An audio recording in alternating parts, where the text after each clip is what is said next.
लेकिन तुम लोगों को एक क्षण नहीं लगा एक ढोंगी को, एक ठग को वैद्य के रूप में स्वीकार करने में।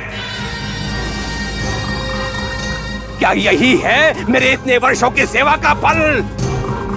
क्या यही है इतने रोगियों की पीड़ा दूर करने का पुरस्कार? मैं जानता था कि आप यहाँ आएंगे।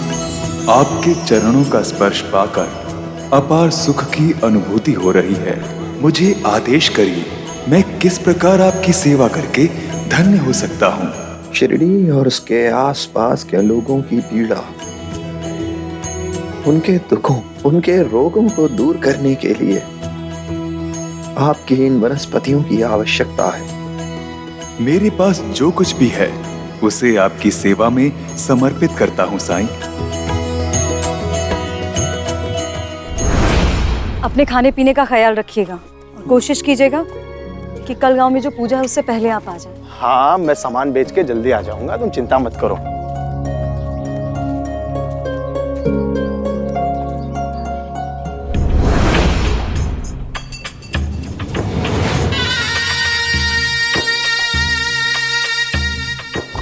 कहाँ चल दिए काशीराम? अहमदनगर में बड़ा बाजार लगेगा सरकार, वहीं जा रहा हूँ। अपने व्यापार की बड़ी चिंता है तुम्हें, शिरडी की कोई चिंता नहीं। सरकार, व्यापारी का तो धर्म है व्यापार करना। धर्म पर मुझे उपदेश दे रहा है तो काशीराम? यदि मैं चाहूं तो शिरडी के बाहर पैर नहीं रख सकता तो। क्षमा सरकार, आपको क्रोधित करना मेरा मकसद नहीं था। सरकार, यज्ञ के लिए जिस चंदे की मांग की गई है मैं आज शाम को ही भिजवा दूंगी सरकार।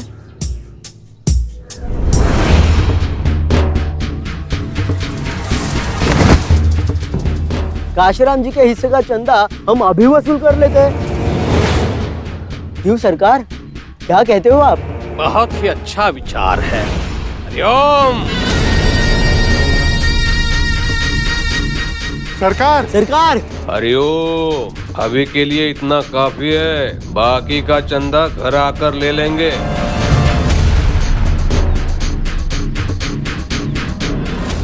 काशीराम, जाने की अनुमति दे रहा हूं। आकर भेंट देना ना भूलना, वरना बहुत दुखी हो जाऊंगा मैं। जी सर। हरिओम।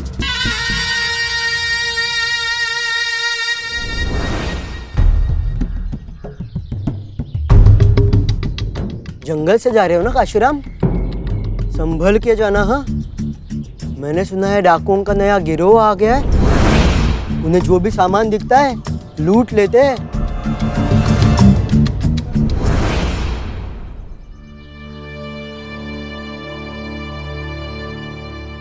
सुनिए, मत जाइए, मेरा मन बहुत घबरा रहा है। जोखिम तो उठाना पड़ेगा गोदा। ये बाजार साल में एक बार ही लगता है, व्यापार करने का अच्छा मौका है।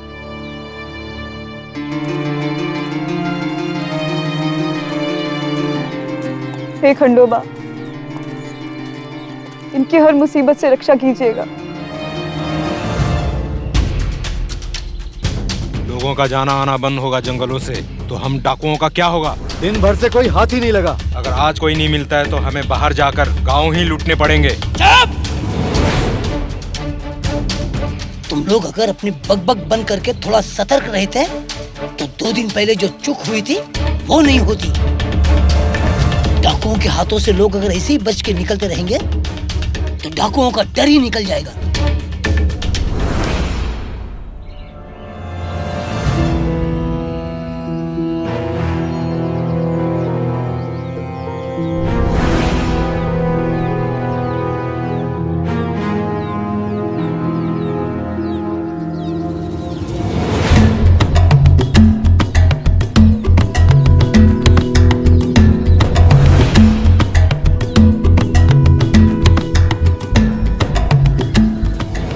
कहाँ जा रहे हो? आगे वो ही जा सकते हैं जिनके कर्म अच्छे हों। भेंट लाए हैं सरकार के लिए और आप लोगों के लिए भी। कर्म अच्छे नहीं है तो क्या हुआ अंता जी, अपने लिए भेंट तो लाए हैं ना। लाओ जाओ अंदर में, आराम से जाना। हाँ,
बैरागी के बारे में बात तो नहीं की?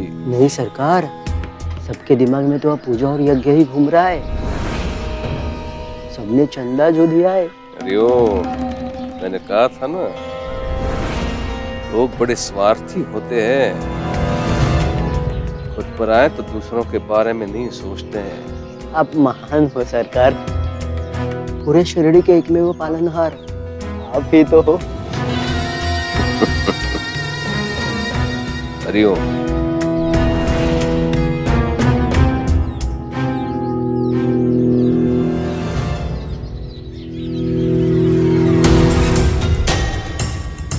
अरे अंता जी, ये क्या कर रहे हो?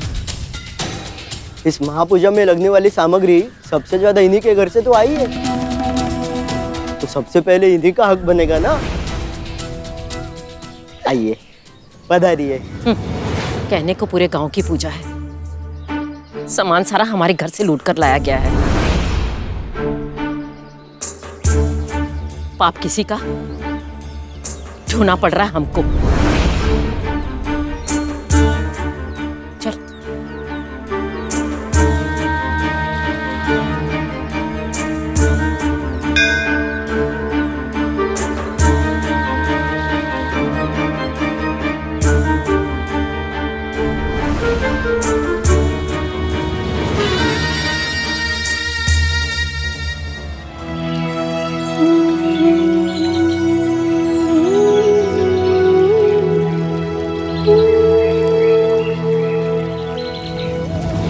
अपनी भूमि को पवित्र रखना हमारा धर्म है।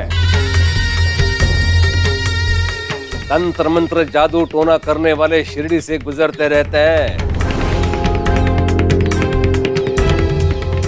लेकिन शिरडी ने किसी को रुकने नहीं दिया। इस भूमि को शापित अपवित्र होने नहीं दिया। लेकिन समय के साथ साथ यहाँ अधर्म प्रबल हो गया।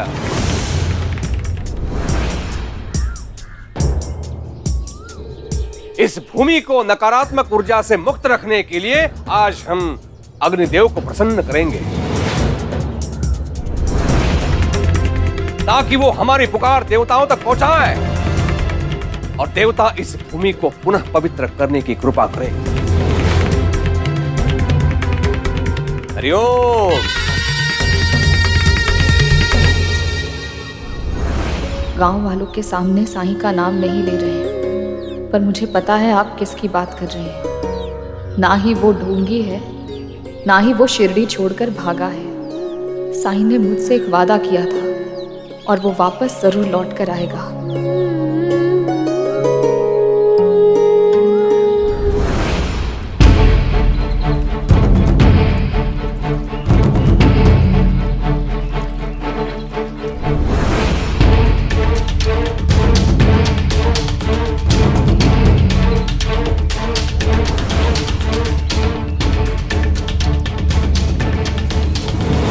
तुम फकीर लग रहा है, इसके पास क्या मिलेगा?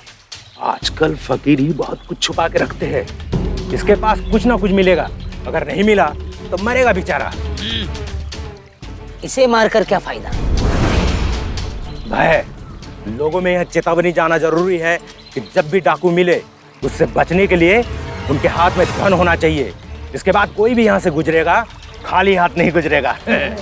चलो।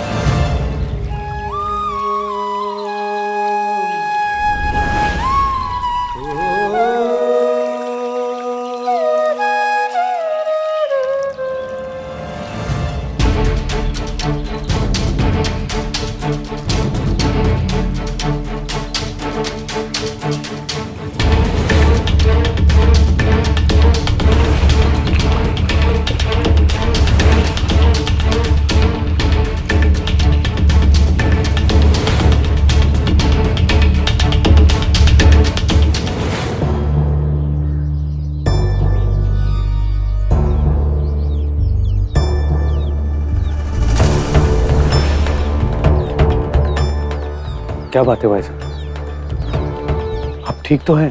पता नहीं, अजीब सी बेचैनी हो रही है। ऐसा लग रहा है जैसे कुछ बुरा होने वाला है।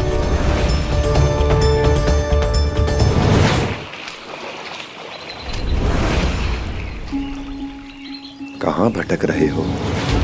भटके तो तुम हो, तो डाकू राणा के इलाके में आ गए। ऐसे क्या देख रहे हो? डाकू राणा का नाम नहीं सुना कभी? तभी तो मरने चले आए यहाँ, नए मालूम पड़ते हो। मैं तो हमेशा से यही था। अच्छा, फिर भी डाकू राणा का नाम नहीं सुना?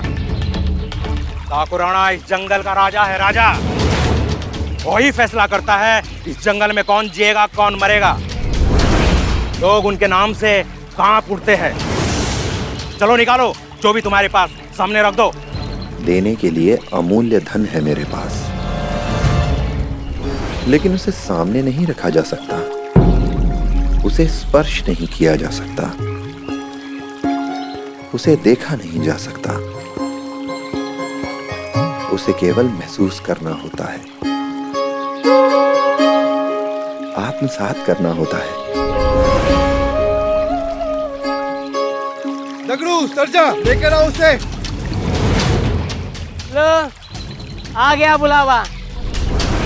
डाकू राणा का बुलावा मतलब यम का बुलावा। वो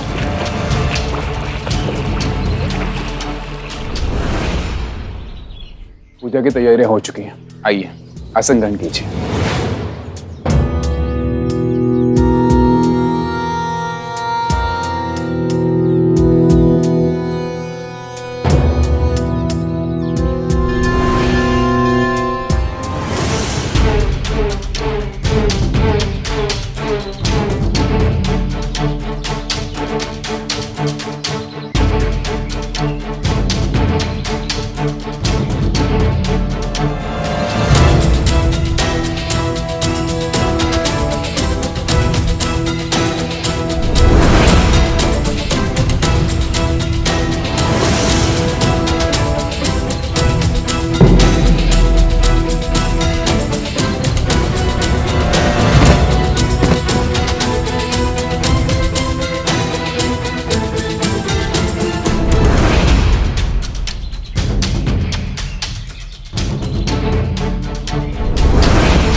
नहर किनारे फेंक दो इन दोनों को।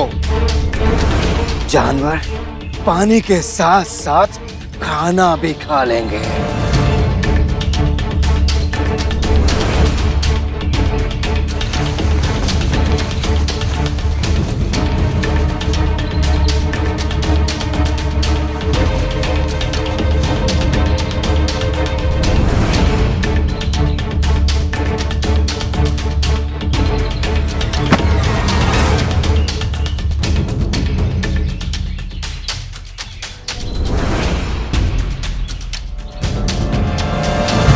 इस जंगल में रक्त और वक्त सिर्फ राणा की मर्जी से बहता है।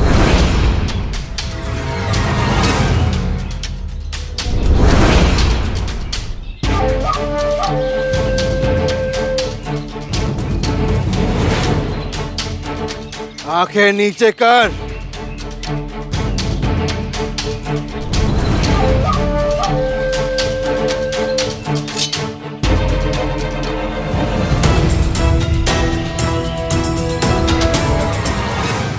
साईं,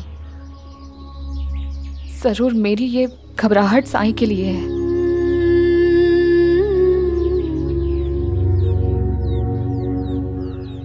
हे खंडोबा, मेरे बेटे की रक्षा करना।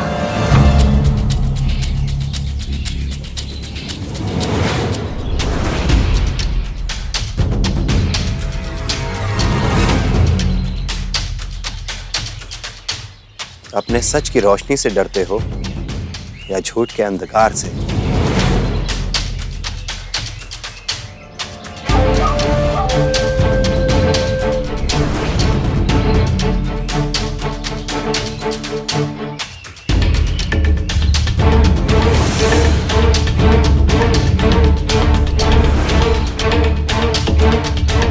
ना तू बुद्ध है और ना मैं अंगुलीमाल। क्या तुम जानते हो तुम कौन हो? सुना नहीं तुमने? मैं इस जंगल का राजा हूं। लेकिन इस जंगल में तुमसे भी बड़ा एक राजा है राणा। इस जंगल में और भी कोई राजा है। और तुमसे कहीं ज्यादा ताकतवर।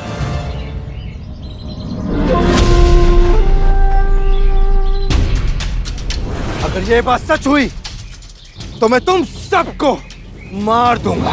नहीं नहीं सरदार, ऐसा हो ही नहीं सकता। इस जंगल में आपके सिवा कोई दूसरा राजा हो ही नहीं सकता। जंगल का पत्ता पत्ता आपके नाम से कांपता है। मेरे आदमी इस जंगल का चप्पा चप्पा जानते हैं। लेकिन अगर तुम किसी को नहीं जानते तो इसका मतलब ये तो नहीं कि वो है ही नहीं। ठीक है, तो आज मिलवाओ मुझे। कहाँ है वो? यहीं, हमारे बहुत पास।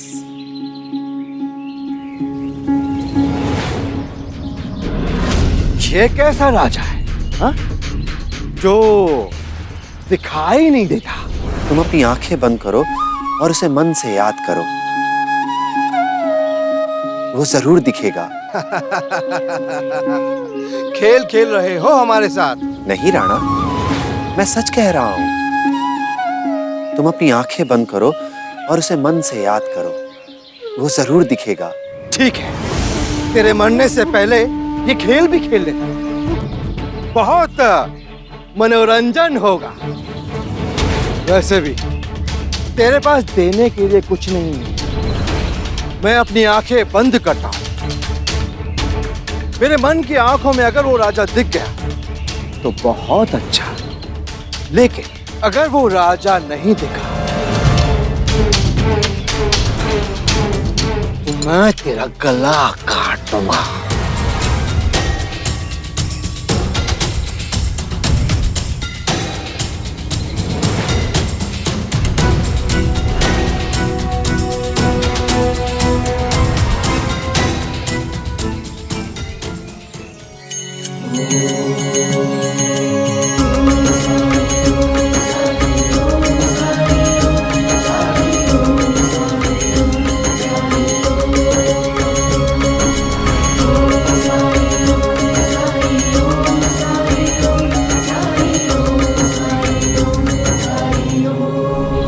कहाँ है तेरा राजा?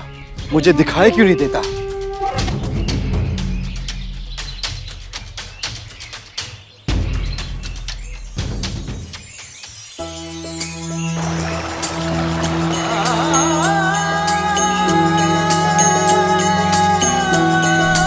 लगता है मुझसे डर कर छुप गया है, सामने नहीं आ रहा है।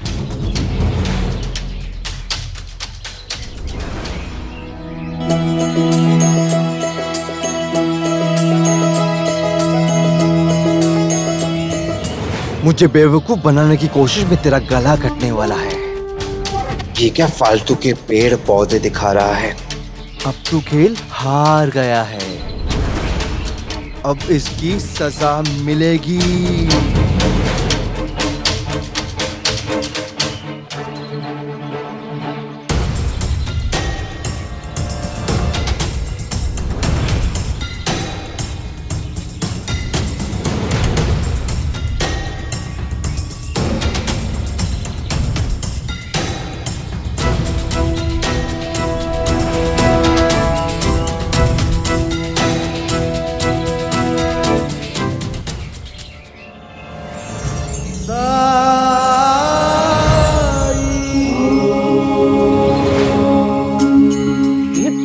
ये फकीर तो ऐसे खड़ा है जैसे ऐसे कुछ हो ही नहीं रहा है।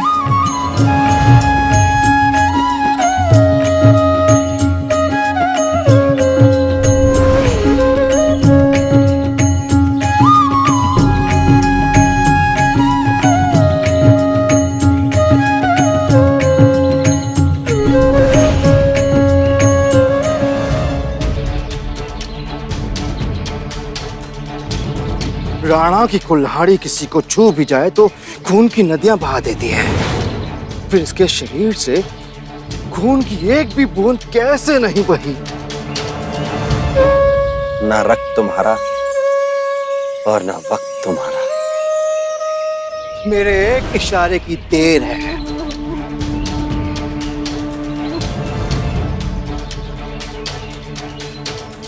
अब बोल, राजा कौन?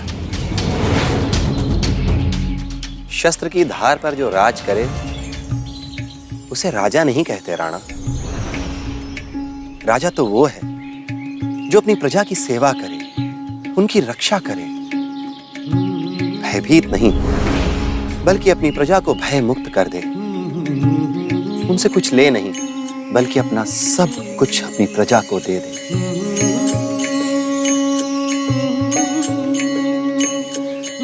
और जानते हो राणा, असली राजा तो अपनी प्रजा के सुख का श्रेय भी नहीं लेता, क्योंकि वो उसे अपनी उपलब्धि नहीं अपना धर्म मानता है। उपदेश देके भटकाओ मत। तुमने कहा इस जंगल में एक राजा है तो नजर क्यों नहीं आ रहा है? हम इंसानों की एक समस्या है राणा, जानते हो क्या? हम वही देखते हैं जो हम देखना चाहते हैं। जब तुमने जंगल के इस राजा को देखना चाहा, उसे ढूंढना चाहा, तो तुमने अहंकार की नजर से देखा, नफरत की नजर से देखा, चुनौती की नजर से देखा। पर जिस राजा की मैं बात कर रहा हूं, अहंकार तो उसमें है ही नहीं, नफरत तो उसमें है ही नहीं, तो फिर वो तुम्हें कैसे दिखता?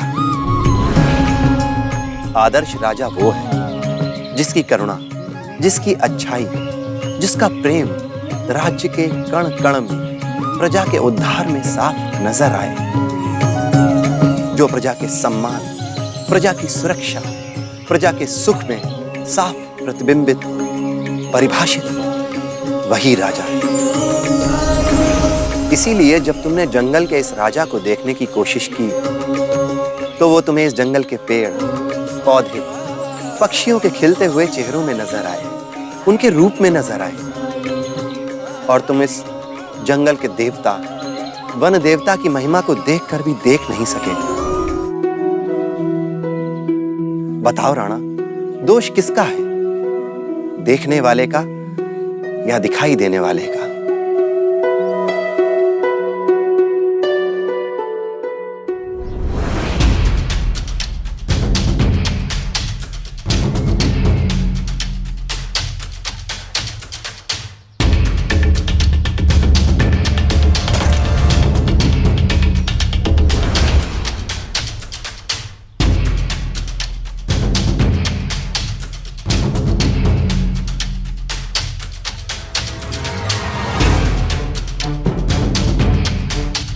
हाथ पे ये चोट कैसे लगी?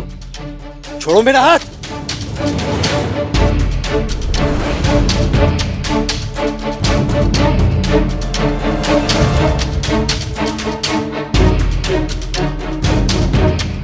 जब तक तुम्हारा इलाज नहीं कर देता, नहीं छोड़ सकता।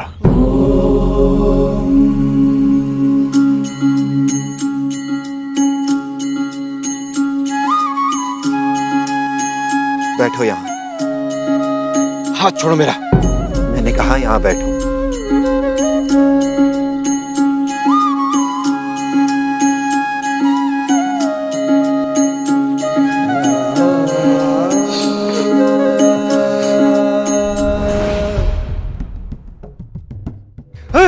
चलो मुझे न इलाज चाहिए न तुम्हारी कृपा।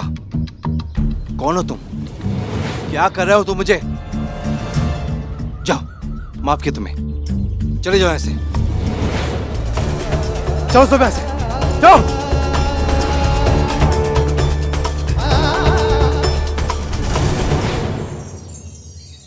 अज्ञान तिमिर से घिरा ज्योति शुभंकर साई राम। ओम साई ओम साई ओम साई ओम साई ओम साई ओम साई ओम साई ओम साई ओम साई ओम साई ओम। मैं सहारा देना चाहता हूं, क्या तुम तैयार हो?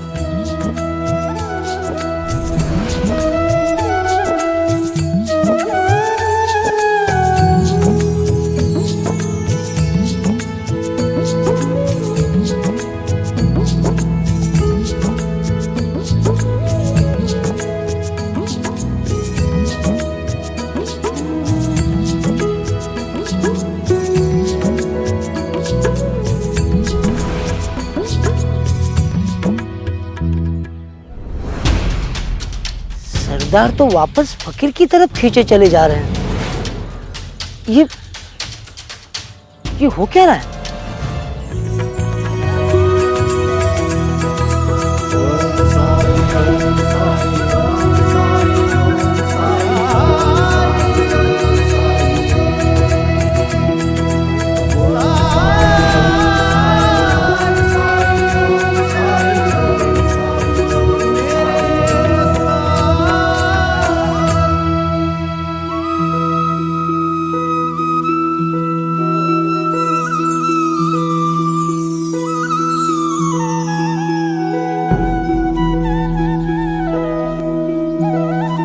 अपने साथी का ख्याल नहीं रखते हो। अगर सही वक्त पर इलाज ना हो तो सड़न के कारण यह हाथ किसी काम का नहीं रहेगा।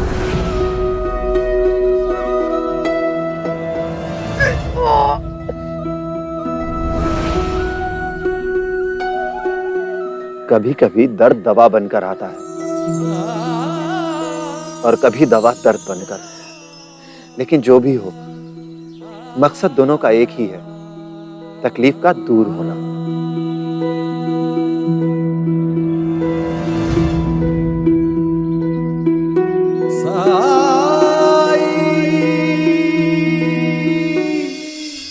अब हम सब प्रार्थना करेंगे ईश्वर से। हे ईश्वर, कुलकर्णी सरकार द्वारा आयोजित इस यज्ञ को सफल करे और शिरडी में जो अशुद्धि हुई है उसका इलाज करने की कृपा करें। हरिओम। कर्म के फल से हम भाग नहीं सकते मेरे दोस्त। भले ही हम कितने ही गहरे वन में जाकर लोगों को लूटें या कितनी ही गहरी गुफाओं में जाकर तपस्या करें, कर्म का फल हम सबको भोगना ही पड़ता है। तुम्हारे इस हाथ ने जिन जिन लोगों को दुख पहुंचाया है, उनकी पीड़ा इस हाथ को भुगतनी पड़ रही है। और यह दर्द तुमसे कुछ कह रहा है, जानते हो क्या? ये कह रहा है कि राणा, कहां जाना चाहता है तू? एक रास्ता है पाप का, जिस पर तू अब तक चलता आया है, और एक रास्ता है पश्चाताप का।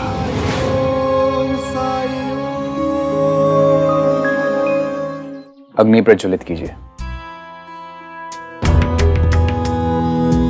ओम महाज्वालाय विद्महे अग्निमध्याय धीमहि तन्नो अग्नि प्रचोदयात्।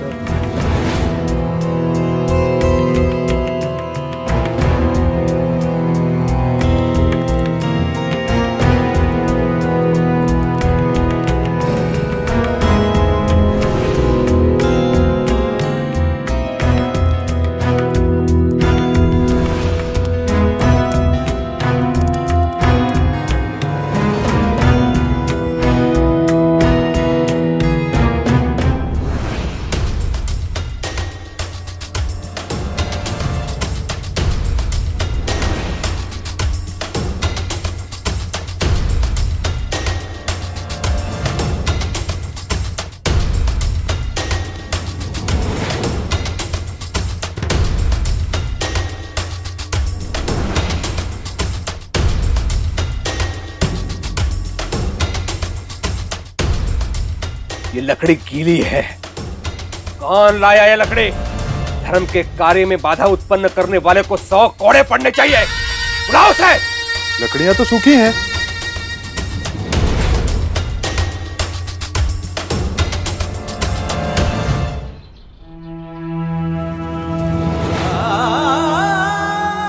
झूठ बोल रहा है मेरा दर्द। पश्चाताप का रास्ता मेरे लिए कब का बंद हो चुका। अच्छा, एक बार मेरे साथ देखना चाहोगे कि वो रास्ता खुला है या नहीं? कैसे? याद करो ये चोट तुम्हें कैसे लगी।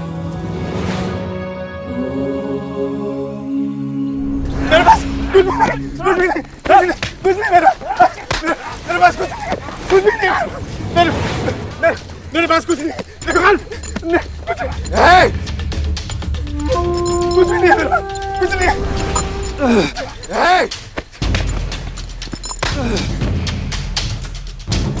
मेरे पास कुछ नहीं मेरे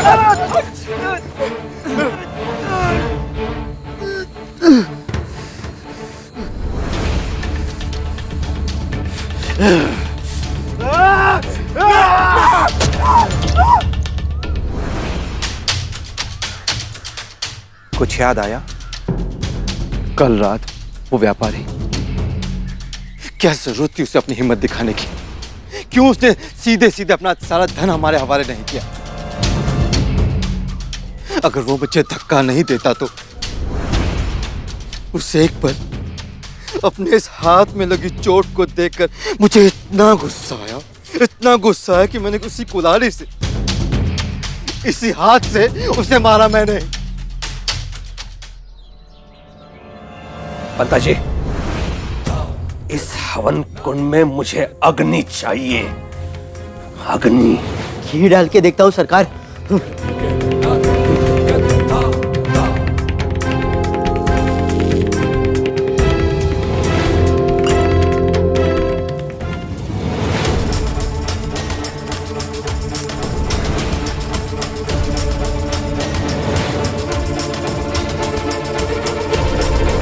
हवन कुंड में आग का न जलना यह अच्छा संकेत नहीं है।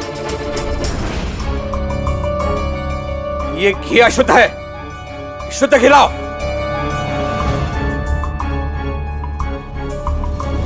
डालो।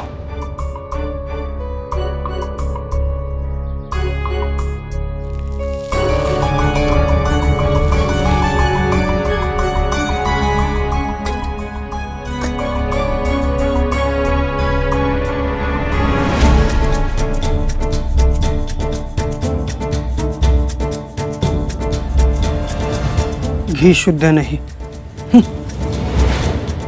मुझे तो लगता है इस यज्ञ के पीछे की मंशा ही अशुद्ध है।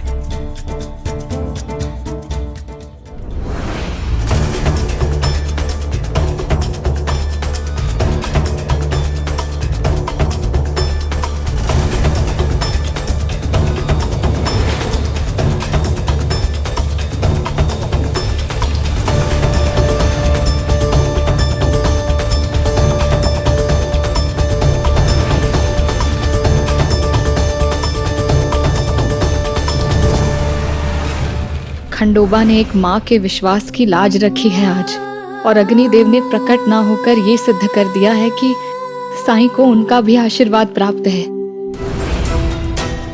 तन के रोगों के लिए औषधि तो इस वन में मिल जाएगी, लेकिन मन के रोग जैसे क्रोध, भय, ईर्ष्या, अहंकार, इन रोगों के इलाज की औषधि तो इंसान के अंदर, उसके मन में उपजती है।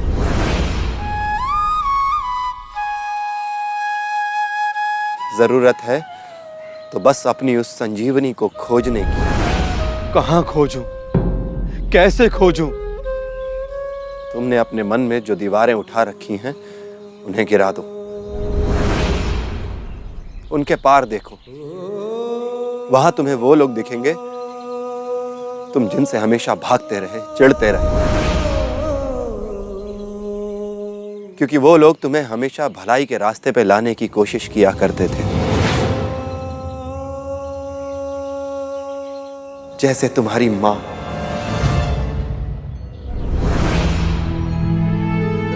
कभी माँ याद नहीं आती? बहुत साल हो गए ना उससे मिले हुए। वो दिन याद करो जब उसने तुम्हें धमकाया था, कहा था कि तुम्हारी हरकतें बाबूजी को बताएगी। क्या किया था तुमने? घर ही छोड़कर भाग खड़े हुए। वहां तो केवल तुम्हारी भलाई चाहती थी।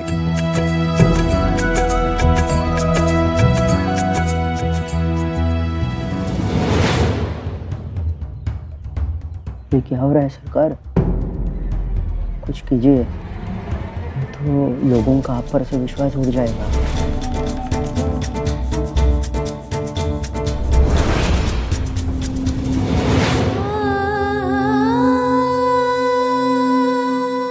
जिस मनीषा से मैंने इस यज्ञ की चाल चली थी वो तो उल्टी ही पड़ रही है।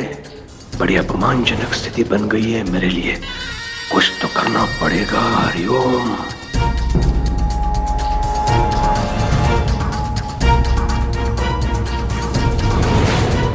आप सब लोग ये सोच रहे होंगे कि ऐसा क्या अपशकुन हो गया है जो अग्निदेव प्रकट ही नहीं हो रहे हैं।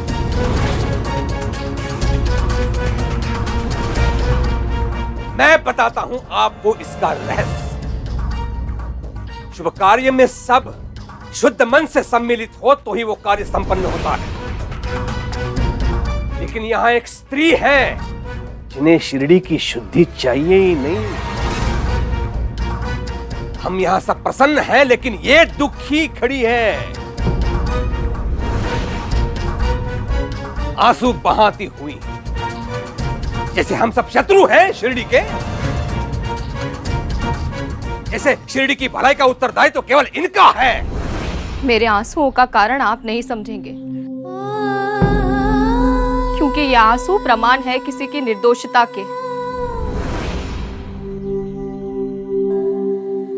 किसी की निश्चलता के, किसी की पवित्रता के। अरे इसे चुप रहने के लिए कहेगा कि नहीं? यज्ञ देवताओं को प्रसन्न करने के लिए किए जाते हैं। यज्ञ असफल होने की कामना तथा उसका प्रयास दानव ही करते आए हैं।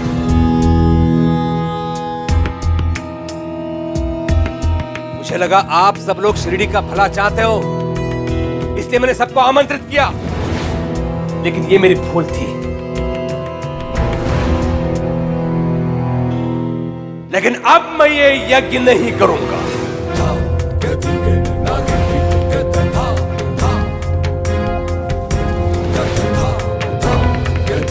बल्कि इस समस्या के समाधान का दूसरा मार्ग निश्चित करूंगा।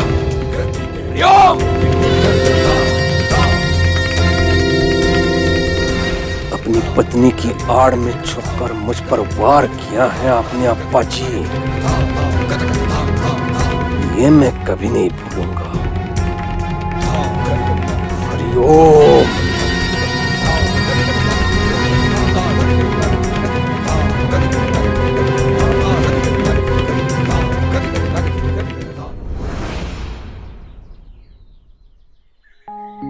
ये बात कोई नहीं जानता, मेरे अलावा किसी को नहीं पता। फिर तुम्हें कैसे पता?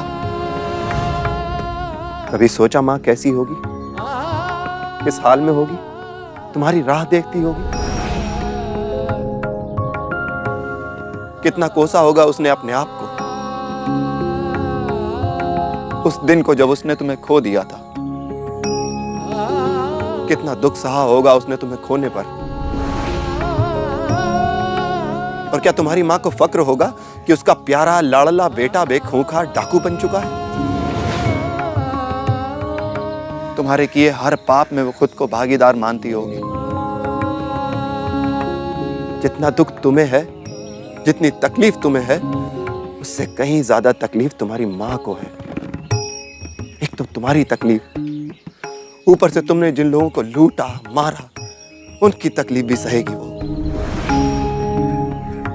राणा, तुम्हारे नाम से लोगों की नींद उड़ जाती है ना, लेकिन वहां तुम्हारी मां तुम्हारी चिंता में सुध बुध खोकर बैठी होगी। संसार में किसी को भी दुख देना पाप है, लेकिन माँ बाप को दुख देने से बड़ा पाप कुछ हो सकता है क्या? पश्चाताप आसान नहीं होगा तुम्हारे लिए, लेकिन अगर तुम कोशिश भी करना चाहते हो तो मैं तुम्हारा स्वागत करता हूं।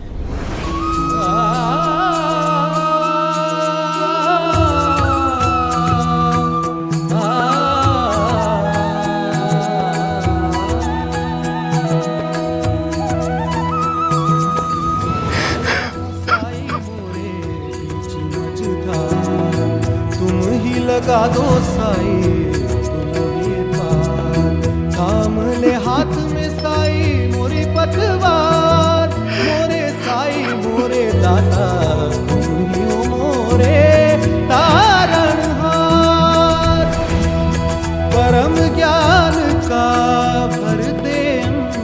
चारों तरफ अंधकार ही अंधकार है मेरे। मुझे इस अंधेरे में अकेला छोड़ के मत जाइए। रोशनी तक का रास्ता दिखा दीजिए मुझे। जब तुम्हें अपने अंधेरे का एहसास हो गया तो यहाँ से रोशनी तक का रास्ता तुम्हें ढूंढना है, तुम्हें तय करना है। और तुम्हारी यही तलाश तुम्हारे पश्चाताप की यात्रा बनेगी। मैं तो सिर्फ तुम्हें तुम्हारा पहला कदम बता सकता हूं। हथियार फेंक दो, लोगों को लूटना बंद करो। शुरुआत तो यहां से कर सकते हो ना।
मैं जब तक बाहर नहीं आऊं तब तक मेरे कक्ष में कोई नहीं आएगा और ना ही मुझे कोई पुकारेगा।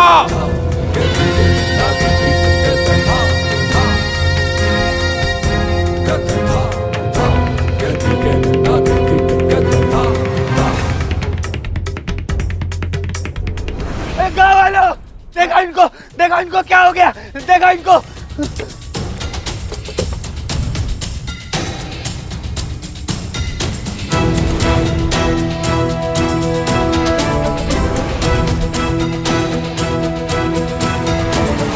क्या हुआ खाशीराम को? जंगल की तरफ से आ रहा था, तभी उनको इस हालत में देखा। पता नहीं क्या हुआ इनके साथ। अब चल रही है नहीं, समझ नहीं आ रहा है। इसमें अवश्य डाकुओं का हाथ है। हम तो इसे कुलकर्णी सरकार ही ठीक कर सकते हैं। तुम सब लोग इसे लेकर घर जाओ, मैं कुलकर्णी सरकार को लेकर आता हूँ। चलो चलो जल्दी।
पहले ही तुम्हारे कारण गांव में इतना कुछ हुआ है। दूर रहो यहां से।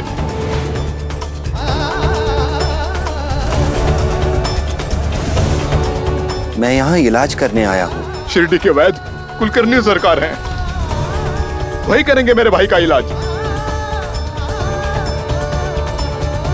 कुलकर्णी सरकार अभी नहीं आ पाएंगे। लेकिन और इंतजार किया तो काशीराम के प्राण निकल जाएंगे। हाँ, अब खून भी कितना बह चुका है। अब क्या करें? कहाँ जाए इसे लेकर? रुक जाओ।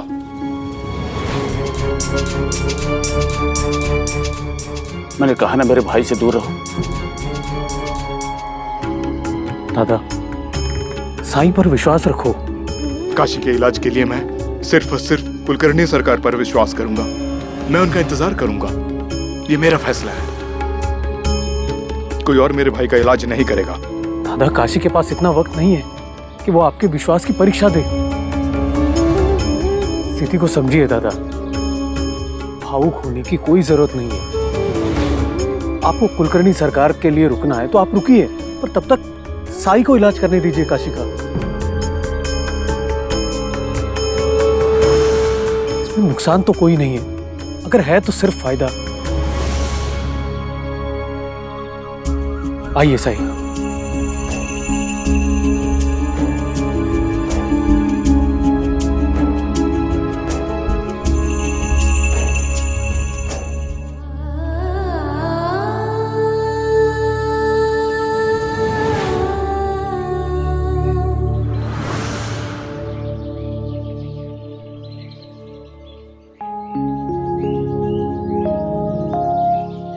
काशी, काशी, उठो काशी। मैं जानता हूं तुम हार नहीं मानना चाहते।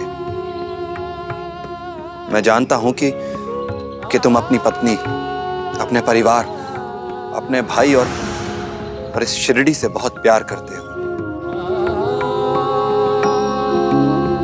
मैं जानता हूं कि तुम्हारे कितने काम अधूरे पड़े हैं जिन्हें तुम्हें ही पूरा करना है। लेकिन तुम्हारा यह शरीर साथ नहीं दे रहा है।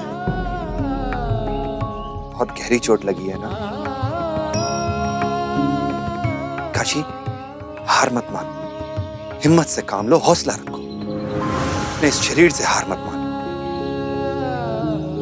कुलकर्णी सरकार ने क्या कहा था भूल गए क्या? साई प्रकृति के नियमों के साथ में खिलवाड़ कर रहा है और उसका हर्जाना पूरी शिरडी को भुगतना पड़ेगा। अभी मुझे डर तो इसी बात का लग रहा है, कहीं साई के इलाज करने से एक और मुसीबत ना खड़ी हो जाए हम सबके लिए।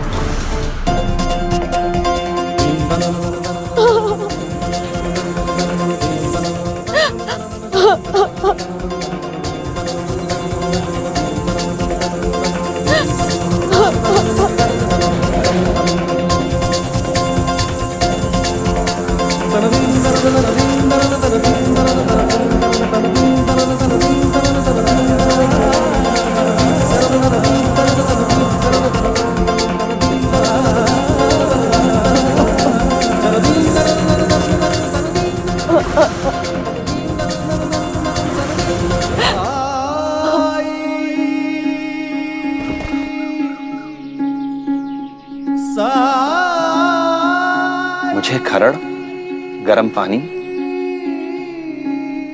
और नीम के कुछ पत्ते चाहिए।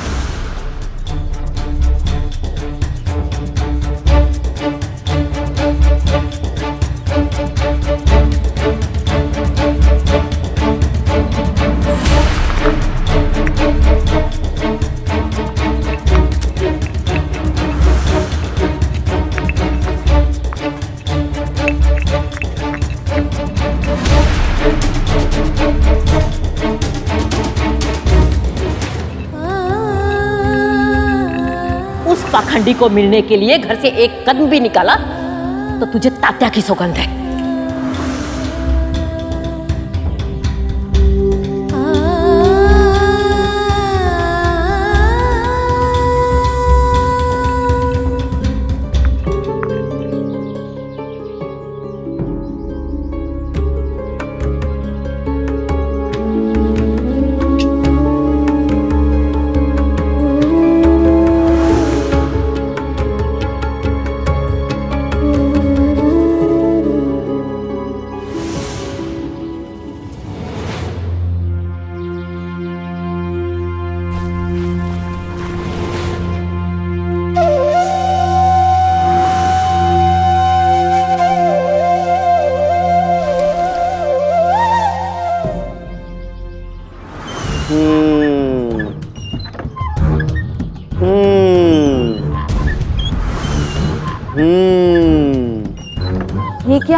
झूले पे कैसे बैठ गए तुम? हम इस घर पे जहाँ चाहे वहाँ बैठ सकते हैं। जानते हो ना, सरकार के हम दोनों दाएं और बाएं हाथ हैं। दाई और बाएं आंखें भी, कान भी, नाक भी, टांगे भी। और एक बार शिकायत कर देंगे तो पता चलेगा। लाओ लाओ, अरे छोड़ो, उठो यहाँ से। एक बात बोलूं, उपद्रवी वानर होते हैं ना, वैसे ही हो तुम दोनों। नर्मदा जी। गाय को चारा डाल दो। जी।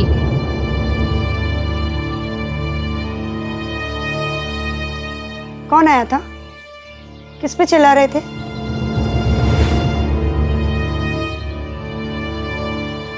देखो, मुझसे झूठ मत बोलना। मालसापति। मालसापति जी? पर क्यों? क्या हुआ? वो आया था सरकार को पूछते हुए। काशीराम है ना, कपड़ों का व्यापारी, उसे डाकुओं ने बहुत मारा है और बचने के आसार भी नहीं है। सरकार को क्यों नहीं बताया? सरकार ने तो मना किया है ना, उन्हें किसी से नहीं मिलना, तो हम कैसे जा सकते हैं उनके पास? यहाँ किसी की जान खतरे में है और आप लोग?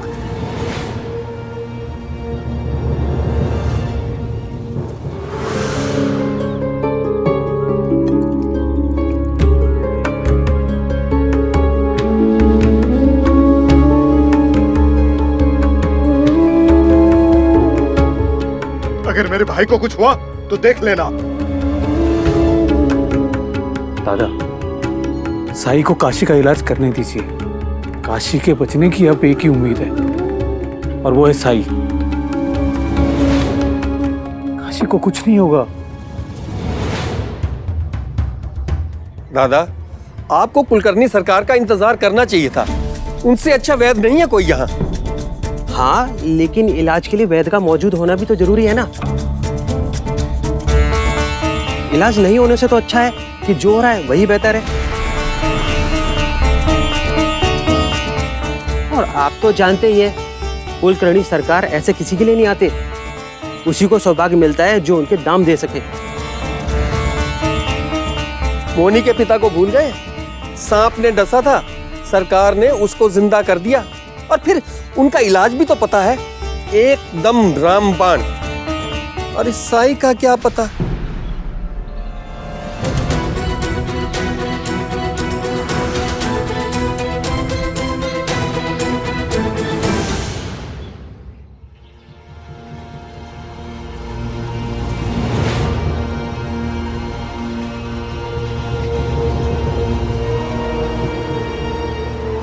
एक तरफ इनका क्रोध, दूसरी तरफ काशी के प्राण।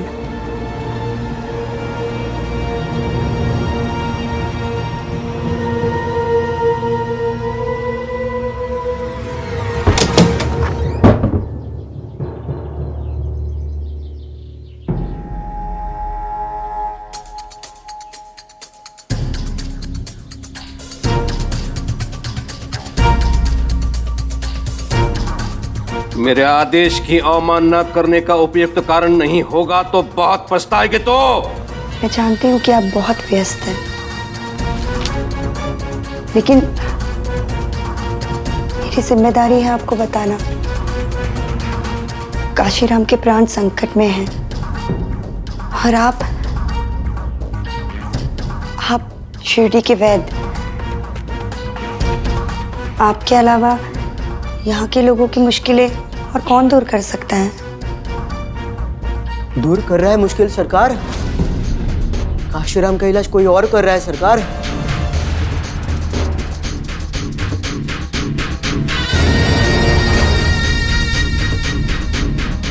कौन? पता नहीं, पर कोई तो है जो उसका इलाज कर रहा है।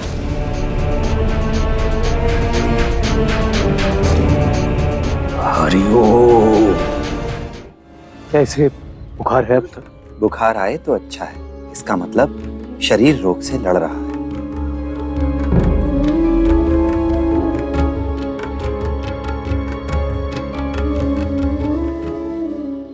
मेरा विकल्प ढूंढने का दुस्साहस कैसे कर लिया इन लोगों ने। इसका मूल्य चुकाना पड़ेगा शिरडी वासियों को देख लेना। लेकिन उससे पहले उस वैद को कोड़े मार के निकलवा दूंगा शिरडी के बाहर। हरिओम हरिओम।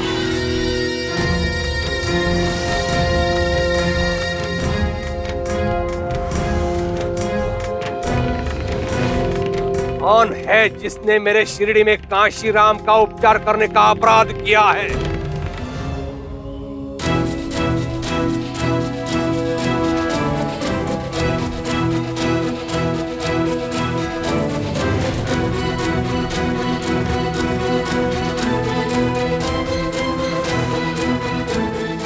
धुआं अपने आप कम हो जाएगा।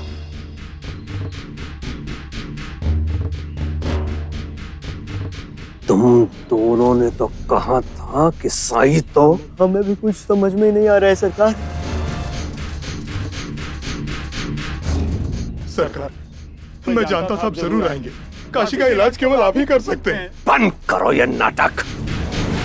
यहाँ तो पहले से उपचार चल रहा है। ये यहाँ कैसे?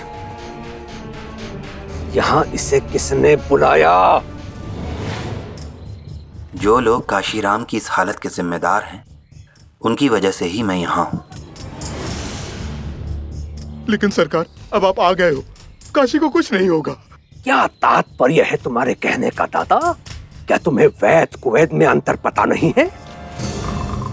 इतने वर्षों के अध्ययन, शोध और अनुभव के पश्चात यहां तक पहुंचा हूं मैं। लेकिन तुम लोगों को एक क्षण नहीं लगा एक ढोंगी को, एक ठग को वैद के रूप में स्वीकार करने में। क्या यही है मेरे इतने वर्षों की सेवा का फल? क्या यही है इतने रोगियों की पीड़ा दूर करने का पुरस्कार?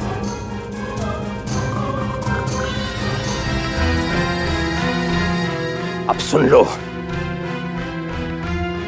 काशीराम का उपचार किसी और ने आरंभ किया है। इसमें मैं हस्तक्षेप नहीं करूंगा। यदि मैंने ऐसा किया तो उपचार की मर्यादा का उल्लंघन होगा। तुम लोगों ने जो निर्णय लिया है उसके परिणाम के उत्तरदायी भी तुम लोग ही होगे। हरिओम। नहीं सरकार ऐसा मत कहिए। आपके लिए कुछ भी नामुमकिन नहीं है। खांडूबा जी की इतनी कृपा है जो आप पर। ये पहले सोचना चाहिए था दादा।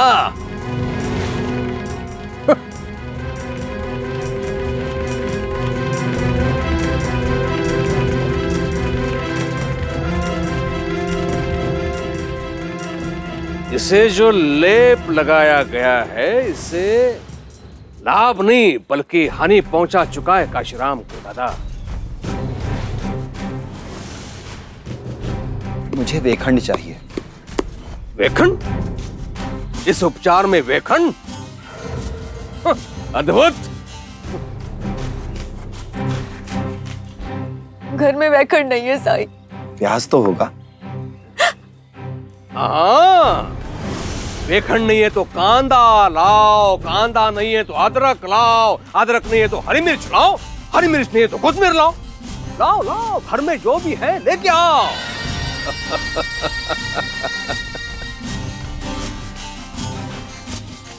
मेरे समझ में ये नहीं आ रहा है यहाँ पे उपचार हो रहा है या भोजन बन रहा है। हरिओम। लेकिन कुछ भी हो, काशीराम की खिचड़ी बहुत अच्छी बन रही है। काशीराम को ये औषधि चटानी है।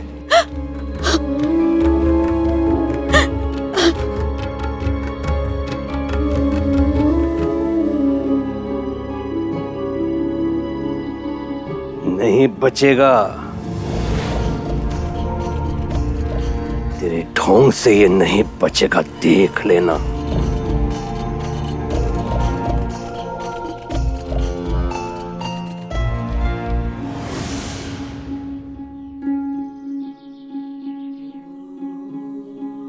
श्रद्धा, सबूरी, श्रद्धा और सबूरी से सब कुछ हो जाता तो संसार में वेदों की आवश्यकता ही नहीं होती। जब बात प्राणों पर आती है ना, तो श्रद्धा सबूरी सब निरर्थक हो जाते हैं। आप सब लोग भूल चुके हो, जब मौनी के पिता के प्राण बचाने थे तो आप सब लोग मेरे सामने गिड़गिड़ाए थे। भूल गए सबके सब। श्रद्धा और सबूरी के चक्कर में पड़ते तो क्या होता। लेकिन ठीक ही है, शिरडी की जनता को सत्य समझने के लिए काशीराम को अपने प्राणों की आहुति देनी पड़ेगी।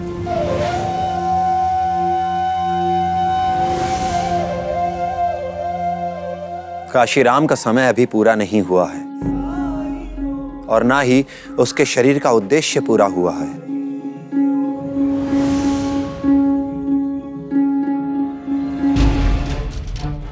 चुनौती स्वीकार करोगे? विश्वास करेंगे? डर गए? डर और विश्वास में जब जब संघर्ष हुआ है, जीत हमेशा विश्वास की ही हुई है।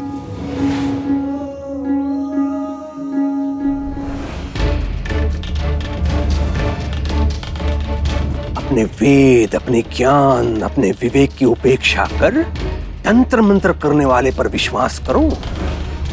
मूर्ख समझा है मुझे केवल अपने अनुभव पर विश्वास है, और मेरा अनुभव तेरी कल्पना से कहीं अधिक है। फिर भी सीमित ही है। फकीर,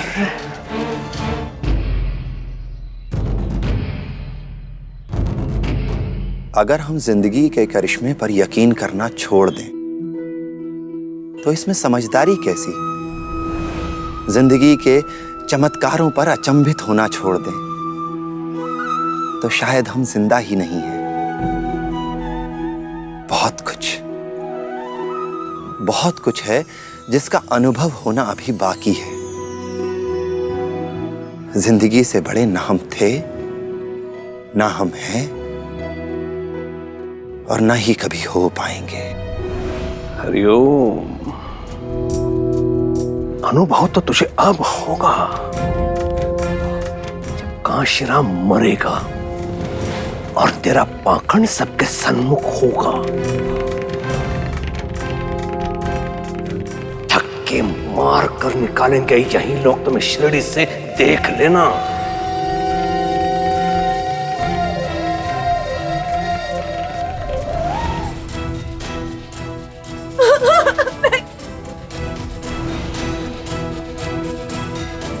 साई, काशी की सांस।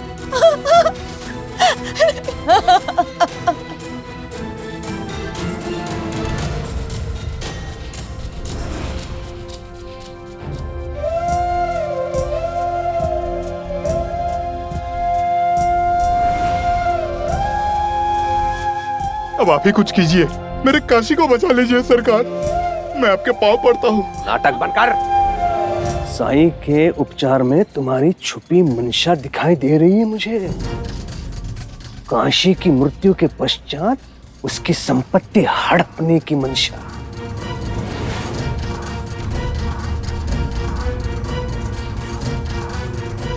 नहीं तो तुम्हारी इच्छा के बिना तुम्हारे भाई को कोई हाथ भी लगा सकता है भला। भूल हो गई सरकार, भूल हो गई साईं को ना रोकने की। मैं मानता हूँ आपका इंतजार करना चाहिए था, पर क्या करता, मजबूर था सरकार।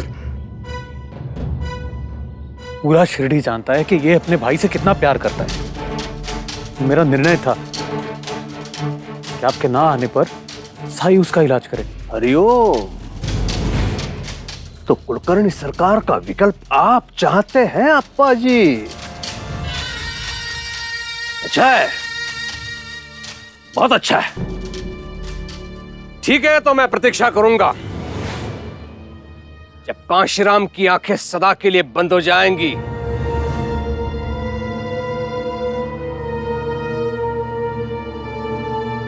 तभी सबकी आंखें खुलेंगी। हरिओम।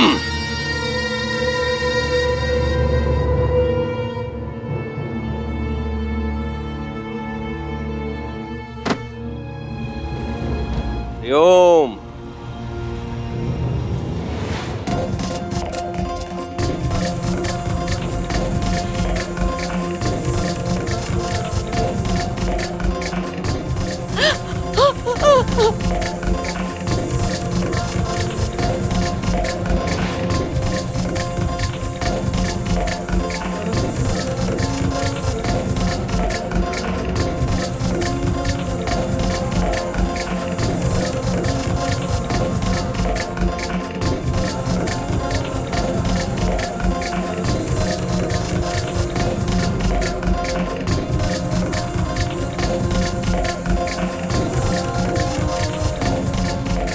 काशी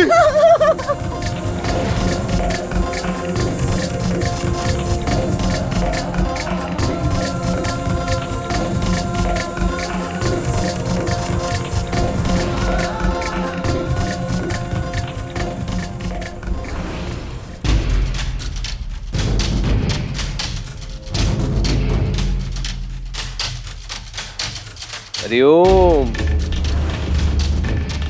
क्या कहा था मैंने? हाँ, मेरे अनुभव पर मेरा पूरा विश्वास है। उल्टी सांसें ले रहा है वो, नहीं बचेगा, नहीं बचेगा।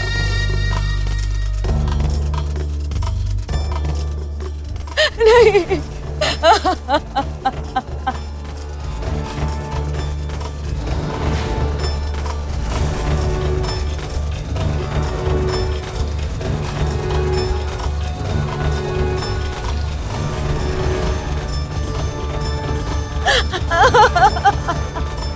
श्रद्धा और सबूरी पराजित हुए।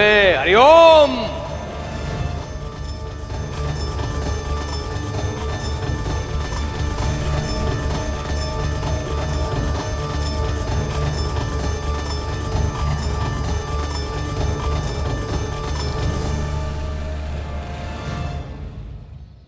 ऐसे और भी मजेदार वीडियो के लिए हमारे चैनल को लाइक, शेयर और सब्सक्राइब करें।